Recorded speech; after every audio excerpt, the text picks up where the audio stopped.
తప్పులు ఉంటే మనం కూడా మాట్లాడొచ్చు.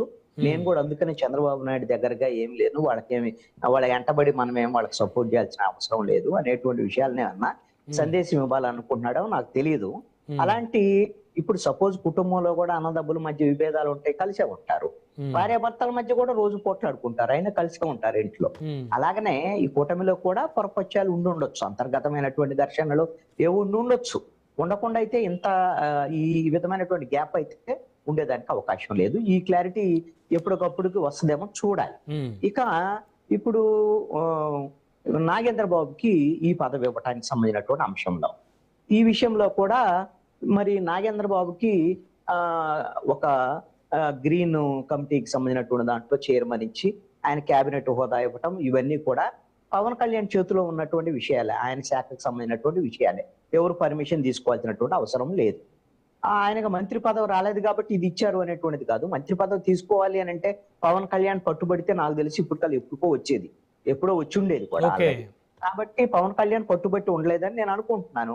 ఎందుకు అని అంటే అప్పుడేదో ఆ రాజ్యసభకు సంబంధించినటువంటి అంశంలో ఆ రోజున రాజ్యసభ పదవి ఏది జనసేనకి ఇవ్వటం లేదు కాబట్టి ఆ రోజున జనసేనకు మంత్రి పదవి ఇస్తామని ఆ రోజున ప్రకటన చేయించారు. కానీ ఈ మంత్రివర్గంలోకి పవన్ కళ్యాణ్ ఉన్నటువంటి మంత్రివర్గంలోకి నాగేంద్ర బాబు రావటం అనేటువంటి అంశము అనవసరమైన వివాదాలకు, విమర్శలకు దారితీసేటువంటి అంశం కాబట్టి వద్దులే అని పవన్ కళ్యాణే దాని మీద ఆగిపోయి ఉండొచ్చు అని నేను అనుకుంటున్నాను, నా అభిప్రాయం.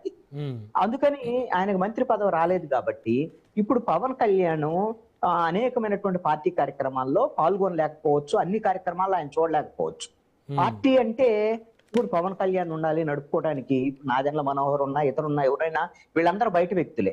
అందుకని సొంత మనిషి ఎవరైతే నాగేంద్ర బాబు తన అన్న ఈ రోజున పార్టీ నడిపేటువంటి కార్యక్రమాలు ఇవన్నిటిలోకి వెళ్ళేటువంటి క్రమంలో ఎప్పుడు పవన్ కళ్యాణ్ ప్లేస్ లో ఎక్కడికైనా ఇంపార్టెంట్ కార్యక్రమాలకు వెళ్ళేటువంటి క్రమంలో ఒక కేబినెట్ హోదా అనేటువంటిది ఉంటే ఆయనకే ఒక గౌరవము, హోదా, ప్రోటోకాలు ఇవన్నీ ఉంటాయి. కాబట్టి అందుకని నాగేంద్ర బాబుకి ఈ విధమైనటువంటి ప్రోటోకాల్ కల్పించేటువంటి విధంగా ఈ విధమైనటువంటి కేబినెట్ హోదా ఇచ్చారు అని చెప్పేసి నేను అనుకుంటున్నా.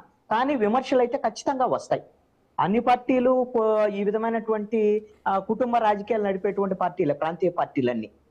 పవన్ కళ్యాణ్ ఒకప్పుడు అన్నాడు కాబట్టి ఈ విధమైనటువంటి వారసత్వ రాజకీయాల మీద వ్యతిరేకంగా మాట్లాడాడు. పవన్ కళ్యాణ్ చాలా మాట్లాడాడు, అనేకమైనటువంటి మాట్లాడి అన్నిటికీ భిన్నంగా ఇప్పుడు వ్యవహరిస్తున్నాడు. అందుకని పవన్ కళ్యాణ్ ఫలాని విషయంలో భిన్నంగా లేడని చెప్పడానికి లేదు, అతను ఏ మాట మీద లేడు కాబట్టి అతను. సో ఇప్పుడు ఆయన కేబినెట్ లోకి మీరు అన్నట్టు కృష్ణారెడ్డి గారు నాగబాబు గారిని కేబినెట్ లో తీసుకోవాలని అంటే పవన్ కళ్యాణ్ గారు పట్టుబట్టినట్టయితే ఖచ్చితంగా తీసుకొని ఉండేవారు, అందులో డౌట్ లేదని అన్నారు మీరే. సో కాబట్టి కుటుంబ పాలన అవుతుందని కుటుంబ పాలనకు తను వ్యతిరేకమైన గతంలో మాట్లాడినటువంటి అంశాల నేపథ్యంలోనే వారు తీసుకోవడానికి ఇష్టపడకుండా వారిని కాంప్రమైజ్ చేశారని అనుకోవచ్చు కదా మరి. అవును, మీరు అనుకోండి, అది మీ అభిప్రాయము, మీరు అనుకోండి. ఓకే, ప్రజలు అలా అనుకోవట్లేదు. అందుకని ఇప్పుడు కేబినెట్ హోదా ఇచ్చేసి వాళ్ళ కుటుంబంలో వాళ్ళకి ఆయన ఒక కేబినెట్ గ్రీన్ కమిటీకి చైర్మన్ ని నాగేంద్ర బాబుని ఎందుకు చేయటం? నాగేంద్ర బాబుని ఎమ్మెల్సీ చేశారు కదా, ఆయన ఓడిపోయినటువంటి ఆయన ఎమ్మెల్సీ తీసుకున్నావు. ఆల్రెడీ ఇప్పుడు నీ పార్టీలో నువ్వు మొదటి నుంచి లేడు నాగేంద్ర బాబు, లేనటువంటి ఆయన్ని తెచ్చుకున్నావు, మీ అన్న కాబట్టి తెచ్చుకున్నావు, ఎమ్మెల్సీని చేసావు. మళ్ళీ ఇప్పుడు ఆయనకు ఒక కార్పొరేషన్, గ్రీన్ కార్పొరేషన్ ఇచ్చి ఆయన చైర్మన్ చేసి ఆయనకి ఒక మంత్రి కేబినెట్ హోదా ఇవ్వాల్సినటువంటి అవసరం ఏముంది అనేటువంటి ప్రజలు అనుకుంటారు. నేను అడుగుతాను, ఒక బొలిశెట్టి సత్యనారాయణ లాంటి వాడిని ఈ రోజున జనసేన వదులుకున్నది అని అంటే పవన్ కళ్యాణ్ ఎంత మారాడు అనేటువంటిది అర్థం చేసుకోవాలి. సపోజ్ బొలిశెట్టి సత్యనారాయణ లాంటి వాడికి ఇప్పుడు గ్రీన్ కార్పొరేషన్ లాంటిది ఇచ్చి ఆయనకి నిలబెడితే అరే నిజంగా పవన్ కళ్యాణ్ మాటలకి చేతలకి దగ్గరగా ఉంది అనేది అంటే ఆలోచన వచ్చేదానికి అవకాశం ఉంటుంది. ఇది వైఎస్ఆర్ కాంగ్రెస్ పార్టీ ఏమంటుంది అనేది కాదు, పవన్ కళ్యాణ్ పవర్ వచ్చినప్పుడు ఎలా ఉన్నాడు, పవర్ లేనప్పుడు ఏం మాటలు చెప్పాడు, ఈ మాటలు చాలా కీలకమైనటువంటివి. ఈ రోజున పవన్ కళ్యాణ్ రూపాంతరం చెందుతున్నాడు.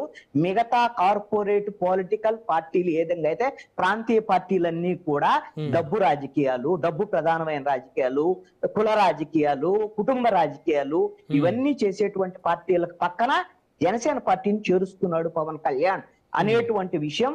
భవిష్యత్తులో ఇది బలంగా వెళ్తే భవిష్యత్తులో జనసేనకు పవన్ కళ్యాణ్కి నష్టము అనేటువంటిది ప్రజల్లో ఉండేటువంటి అంశం. ఇది నా సూచన కూడా.